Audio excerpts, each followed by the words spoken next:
नमस्कार, मैं हूं अमिताभ सिन्हा। जब देश आज़ादी के 75 साल मना रहा हो, आज़ादी का अमृतोत्सव मना रहा हो और हम आज़ादी का अमृत रत्न मना रहे हो, ऐसे में जम्मू कश्मीर पर चर्चा न की जाए तो बड़ी गलत बात होगी। कि कश्मीर, क्योंकि जब से धारा 370 हटी है, देश की सुर्खियों में लगातार बना हुआ है। एक ज़माने में आतंक के नाम पर जाना जाता था, AK-47 के नाम पर जाना जाता था। आज जाना जा रहा है विकास की मुख्य धारा में जुड़ने के लिए, आतंकवाद दूर हटाने के लिए। हमारे साथ इस वक्त जम्मू कश्मीर के लेफ्टिनेंट गवर्नर मनोज सिन्हा मौजूद हैं। मनोज जी, न्यूज़ 18 इंडिया के प्लेटफॉर्म पे आपका स्वागत है। धन्यवाद धन्यवाद अमिताभ जी, धन्यवाद अमिताभ जी। मनोज जी, सबसे पहला सवाल, धारा 370 हटे 3 साल हो गया, आपका कार्यकाल भी अब लगभग 2 साल होने को आया। बड़े बड़े सपने लेकर आपको भेजा गया था, बहुत सोच कर भेजा गया था। जनता से जुड़ा हुआ एक आदमी कश्मीर की जनता से जुड़ेगा।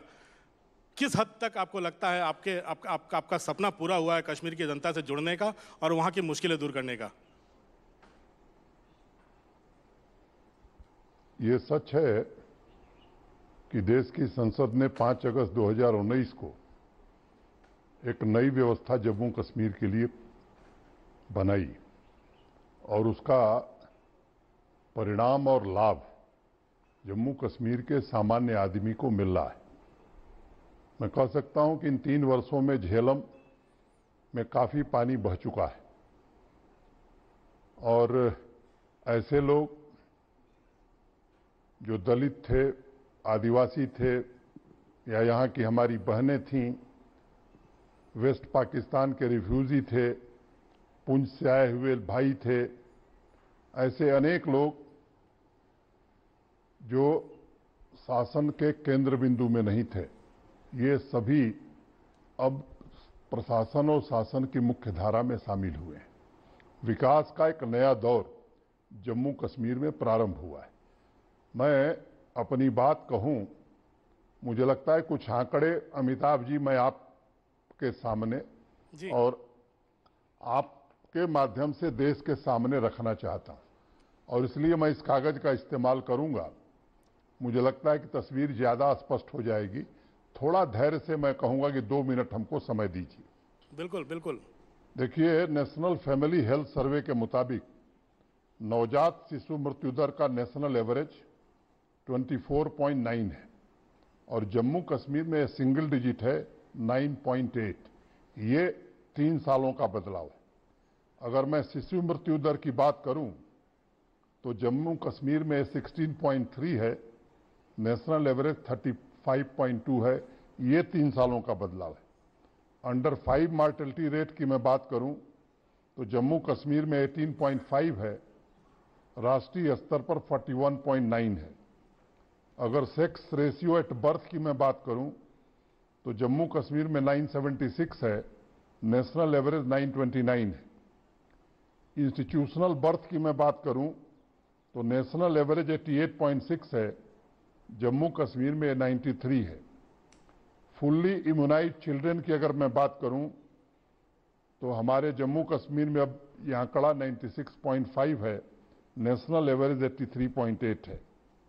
लाइफ एक्सपेक्टेंसी रेट की अगर मैं बात करूं तो नेशनल एवरेज 69.4 है, जबकि जम्मू कश्मीर में ये 74 है।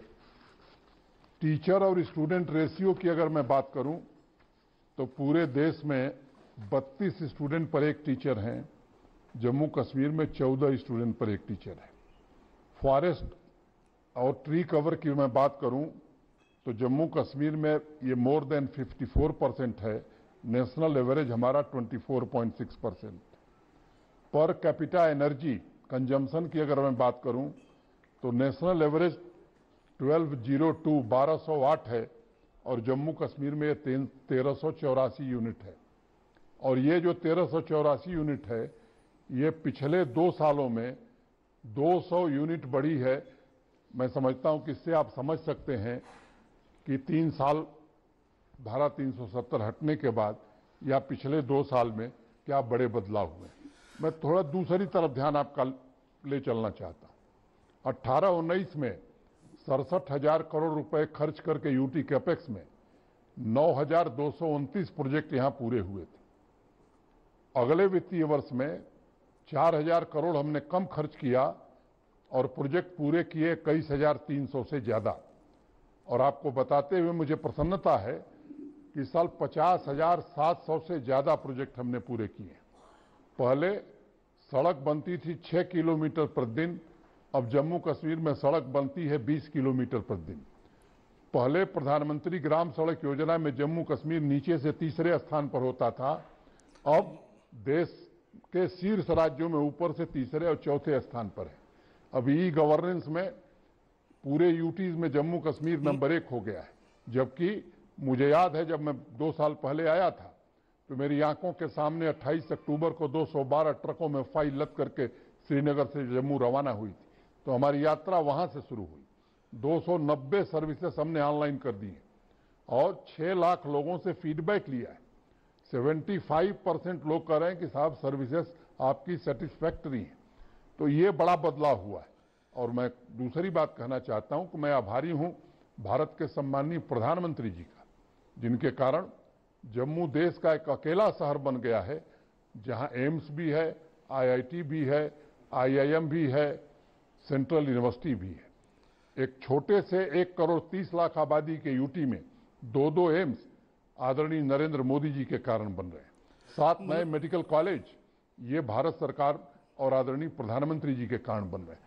तो मैं समझता हूं कि इन 2-3 सालों की जो कहानी है वो बयां कर रही है कि अब जम्मू कश्मीर अपने पिछले इतिहास को भुला करके भारत के साथ समग्रता के साथ रहना चाहता है और विकास की नई इबारत लिखना चाहता है।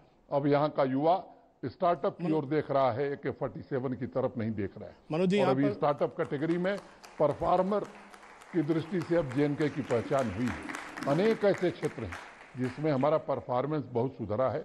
और मैं कहना चाहता हूं कि पहली बार डिस्ट्रिक्ट कैपेक्स जो चुने हुए जनप्रतिनिधियों के द्वारा बनाया गया है। पहले मुझे याद है जब मैं आया था 5,316 करोड़ यूटी डिस्ट्रिक्ट कैपेक्स हुआ था पूरे जम्मू कश्मीर का, आज वो 22,000 करोड़ पहुंच गया। इसी मनोज जी जनता में 3 गुना 4 गुना धन हम खर्च कर रहे हैं। इसी में कश्मीर की जनता प्रतिनिधियों की सहमति से 20,000 प्रोजेक्ट बनाकर हमने इंप्लीमेंट किए।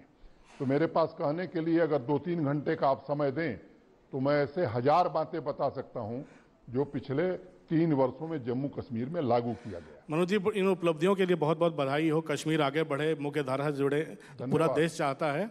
लेकिन सबसे 2-3 छोटे सवाल जो कश्मीर की जनता चाहती है, वहाँ की आवाम चाहती है, वो क्या, वहाँ के विपक्षी आरोप लगाते हैं कि आपने बहुत कहा कि विदेशी निवेश लाएंगे, वहाँ कोई निवेश ही नहीं आ रहा है। दूसरी बात, स्मार्ट सिटी बनाएंगे श्रीनगर को, वहाँ थोड़ा सा भी पानी आता है तो वहाँ बाढ़ आ जाती है, पूरा का पूरा श्रीनगर बाढ़ में डूब जाता है।